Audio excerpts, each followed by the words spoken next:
Hello, BookTube. We come to the end of the essays in Domesticities by E.V. Lucas, the 12th essay.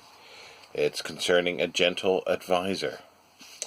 As I've mentioned throughout, E.V. Lucas, Edward Verrill Lucas, was born in 1868 and died in 1938. I think that's right, or is it 1869? Somewhere around there. He was a Victorian, obviously, and an Edwardian in his later years. He started working at the age of 16 as an apprentice bookseller.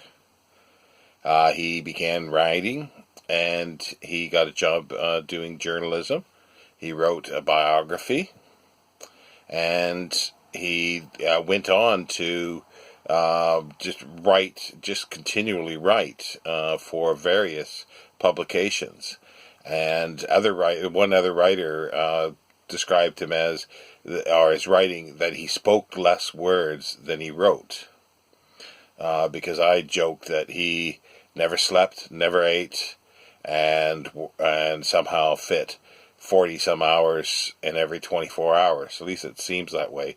And a lot of Victorians, late Victorians, were like that. The amount of writing they pumped out, and I don't know if they ever rewrote or edited. They probably just wrote, and very little editing.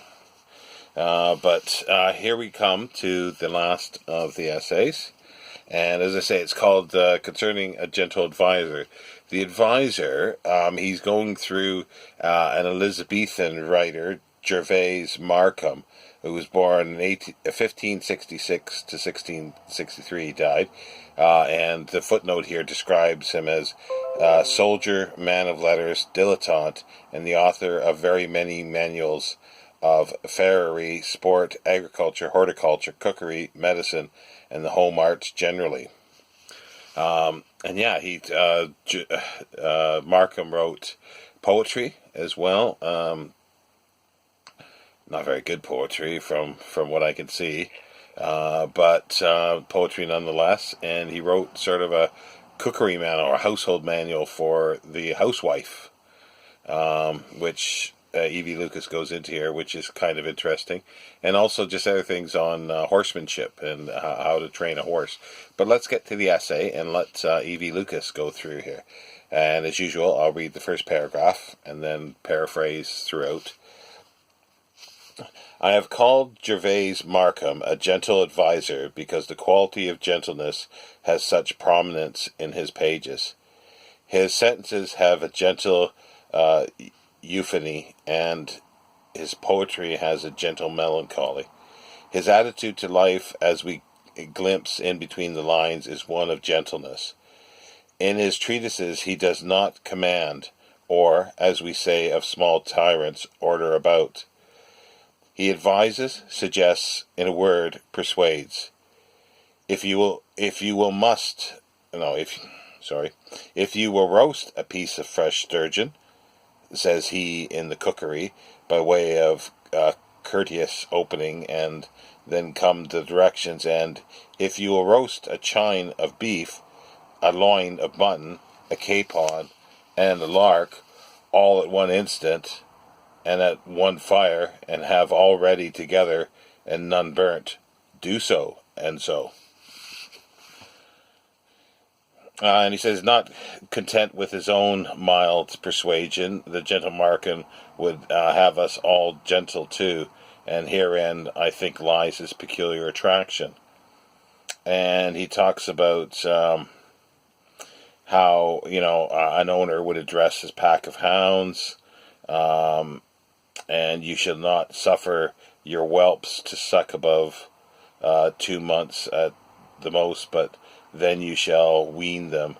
And if the house you keep be of great receipt, the many servants you shall let your cook bring up your best whelps, and your dairymaid your second best, and the rest you shall put forth among your friends or tenants according unto the love you possess in the country.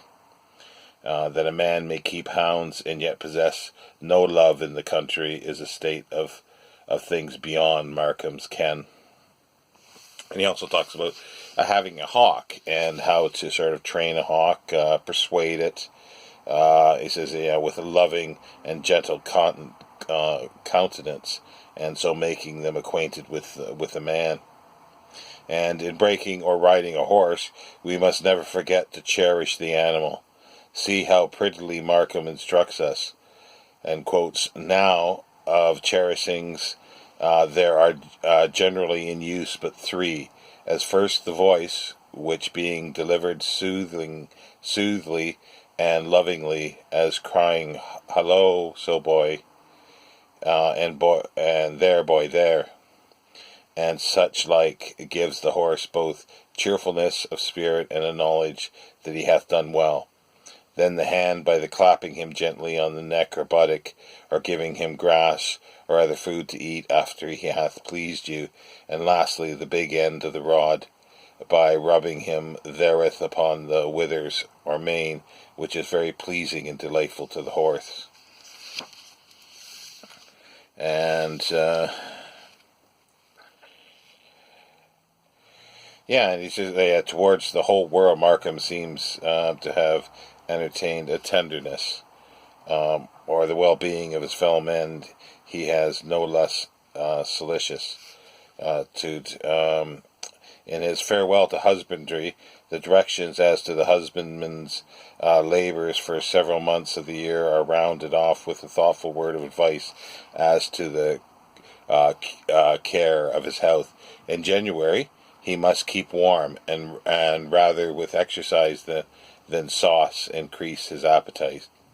In February, March, and April he shall bleed as art may direct.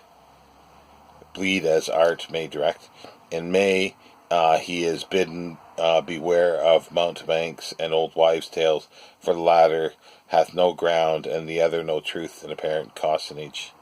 In September he must shun, as death, riot, and surfeit. In October he may use all moderate sports, for anything now is good which reviveth the spirits.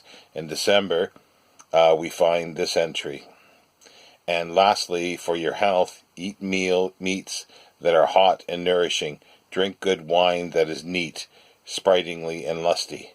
Keep the body well clad, and thy house warm. Forsake whatever phlegmatic, and banish all care from thine heart, for nothing is more unwholesome than the troubled spirit. And goes on that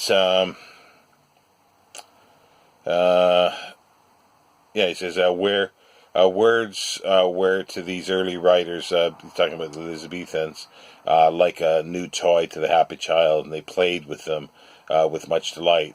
The old spontaneous joy has passed, for the winsomeness, the comeliness that mark the literature of the early untroubled day of rebirth, we look almost in vain.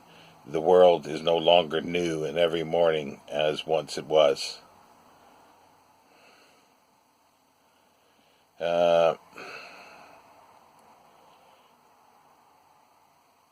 And he says, high praise when it is honest in its pleasantness of reading, and hence part of Markham's charm.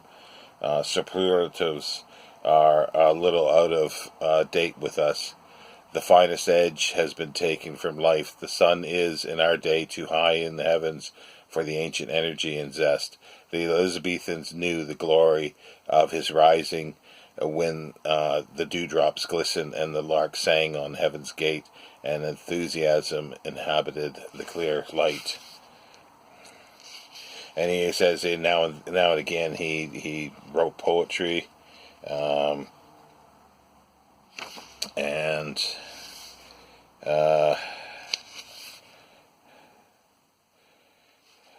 he gives some examples of the poetry here. And Sir Richard said again, "We be all true Englishmen. Let us hang those dogs of Seville, the children of the devil, for I never turned my back upon Dom or devil yet." And then another one is, Sink me the ship, Master Gunner, sink her, split her in twain. Fall into the hands of God, not the hands of Spain.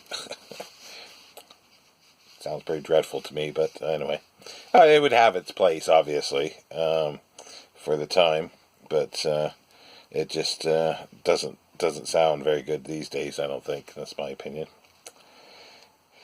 Let's see here. He goes on, links, but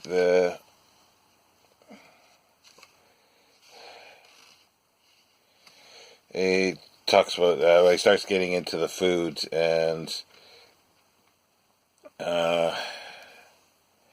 yeah, and this is pretty good. He quotes here, "To make sweet water of the best kind," he directs elsewhere, "take 1,000 damp roses." And then Lucas interjects, "1,000 damp roses? What opulence! And what a picture it calls up. The English housewife in her white sleeves, her keys at her side, the sunny morning room, the mass of wine dark petals on the table, laughing children running in from the rosary, bringing more. Opulence is indeed the note under Markham's regime. Mother Earth is called upon to squander her vegetable riches. Fragrant spreading gardens are replenished to assist the flavor of a single dish, and all is legitimate, all in due order. There is no violence, no distortion. Gervase Markham could not have been less shocked than Keats himself at a plate of nightingales' tongues." And he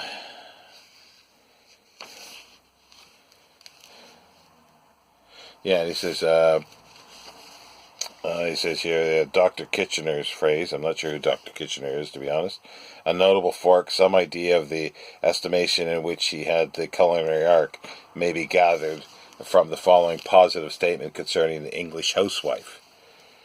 She that is utterly ignorant therein, cookery may not by laws of strict justice challenge the freedom of marriage, because indeed she can then but perform half her vow, for she may love and obey, but she cannot cherish, serve, and keep him with that truly duty which is ever expected.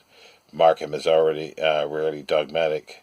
For the sake of marriage tie, it is as well perhaps that the opinion is not generally held." And he talks about, Markham talks about that at times animals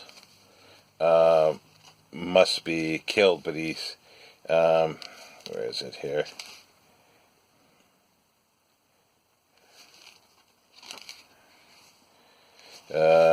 But he says he does it in a gentle way.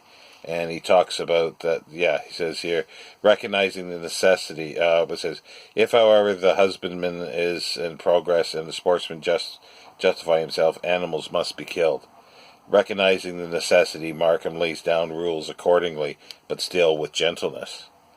There are, for example, certain ravenous creatures which destroy fish, such as the otter and the heron, and these, in the interest of the angler, must be removed.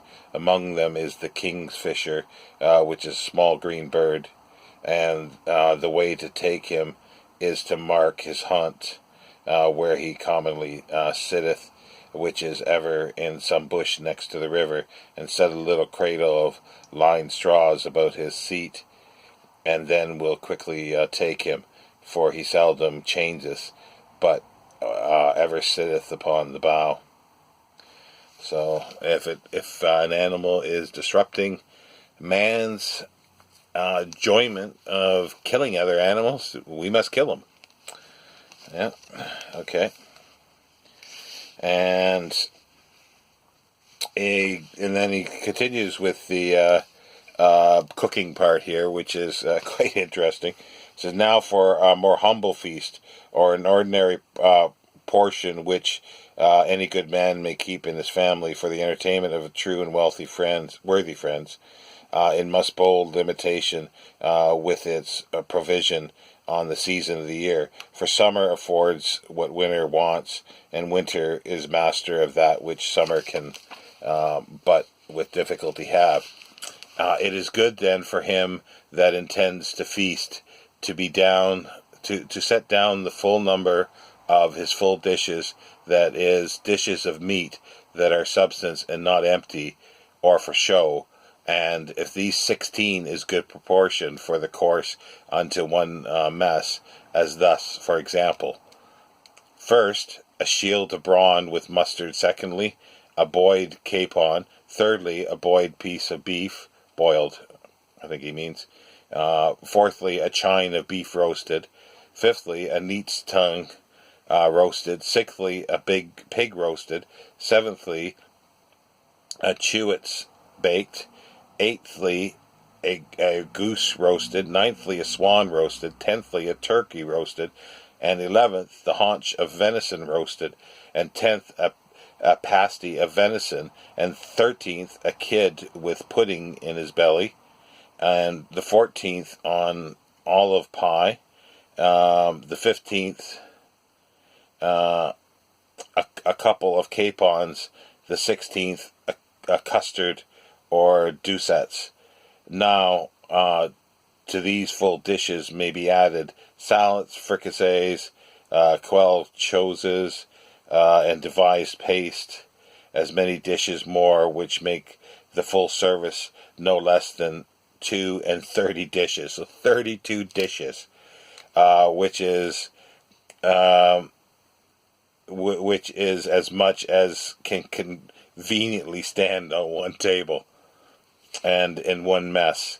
And after this manner you may proportion both your second and third course, holding fullness in one half of the dishes, and show in the other, which will be both frugal and to the splendor or spender contentment to the guests, and much pleasure and delight to the beholders.